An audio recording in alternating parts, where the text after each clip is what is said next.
digging in defensively. 8 seconds. Brunson stops on a dime. Launches. Oh, yeah! Jalen Brunson buries it.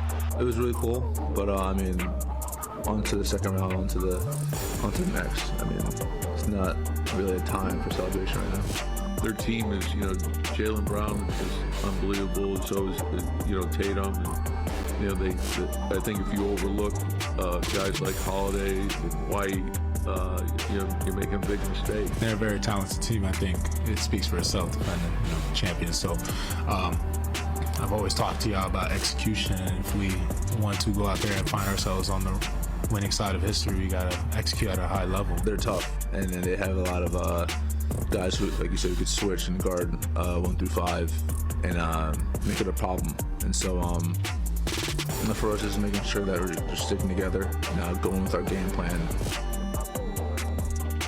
Well, tomorrow night in Boston, Game 1 between the Knicks and Celtics. It's the first time these two clubs have met in the playoffs since 2013. And joining us now to talk about the matchup, friend of the show and creator of KnicksFanTV, CP The Fanchise. CP, thanks for coming on, as always.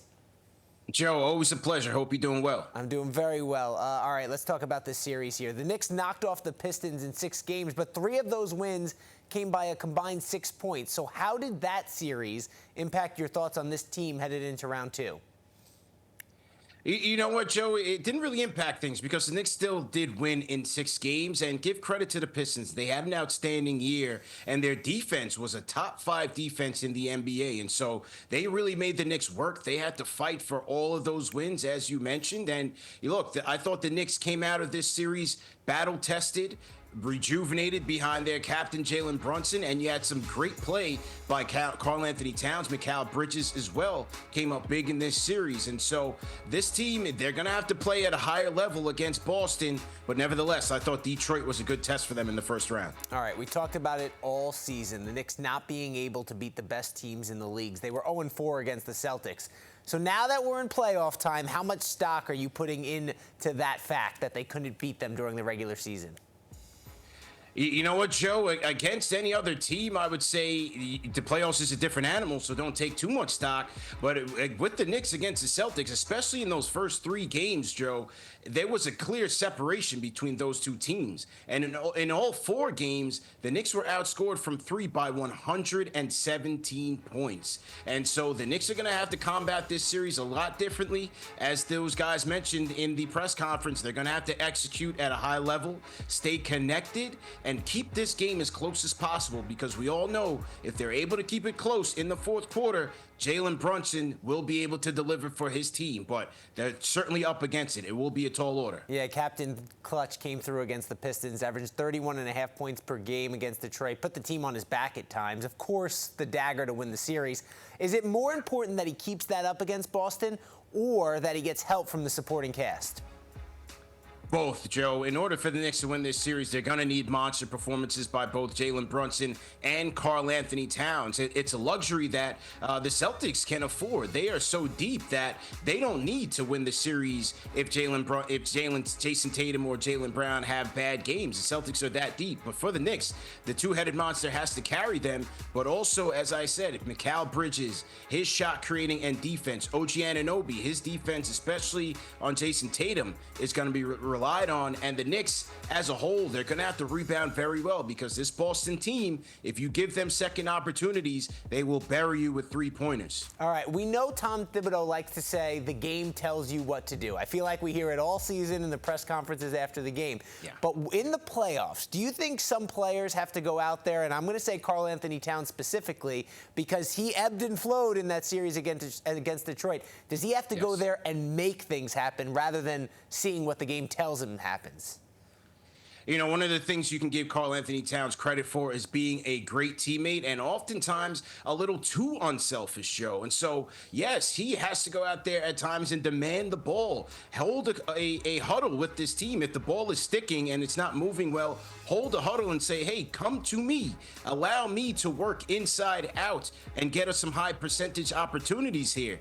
As he should, he does defer to Jalen Brunson, who is the captain of this team. But Karl-Anthony Towns has to understand understand that the Knicks traded for you for these moments, and so he's going to have to assert himself and be aggressive in this series for this team to have a chance. All right, you mentioned Tatum and Brown. Let's not forget former Knick Kristaps Porzingis. Who is it most important for the Knicks to contain in this series of Boston's big three? Man, let me tell you, it pains me to see Porzingis having success against the Knicks time and time again, especially when he's firing from three.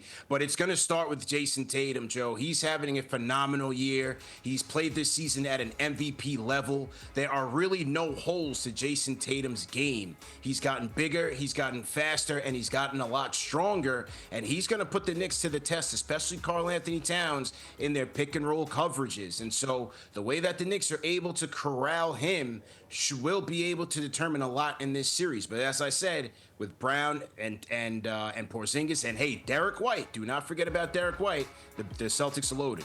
All right, CP, finish this sentence. The Knicks win this series if they defend at a high level, if Jalen Brunson and Karl-Anthony Towns play to their all-star capability, and also if they get significant contributions off of their bench from Mitchell Robinson from a defensive rebound standpoint and Miles McBride from a shooting standpoint. They're going to need help. Peyton Pritchard, Sam Hauser, the Celtics have a deep bench. The Knicks bench cannot perform as they did in the Pistons series for this team to have a chance against the Celtics. Who's got the coaching edge going into this matchup? Oh, it's no question, it's Joe Mazzulla. Joe Mazzulla has shown in his short tenure with the Celtics the ability to adjust on the fly and not afraid to take calculated risks, Joe. And that's one thing that Tom Thibodeau has been knocked for. Typically, he'll go into a game with a game plan and does not tend to divvy from that in-game. Now, after games and down the road in a series, he may make certain adjustments here and there, but Joe Mazzulla has the ability to show these Knicks different looks on the defensive side of the ball and different looks on the offensive side of the ball. And so the Knicks are going to have to be on guard for that. So with that being said, does Tom Thibodeau need a competitive series here to keep his job and have another chance with the Knicks next season if this season doesn't work out? Yes, I believe so, Joe. And going into this playoffs, I didn't think as much, but as this season has progressed and as the playoffs has progressed, I do believe that Tom Thibodeau and the Knicks are going to have to show a competitive series against the Boston Celtics, or else his job could be on the line. There's been rumblings about, the offense being a little bit stagnant. It has not been as high octane as it was to start the season. Can Tom Thibodeau get the most out of this roster that the Knicks have invested so heavily in? And so I think it could be a 50-50 decision here, whether or not he's the head coach of this team, depending on how they come out of this series. Of course, Josh Hart says we don't care what they think outside of this locker room. They might just go out there and win the whole darn thing. CP The Fanchise, thanks so much. Check them out on KnicksFanTV. Appreciate the time as always, bud. Joe, anytime. Have a great week.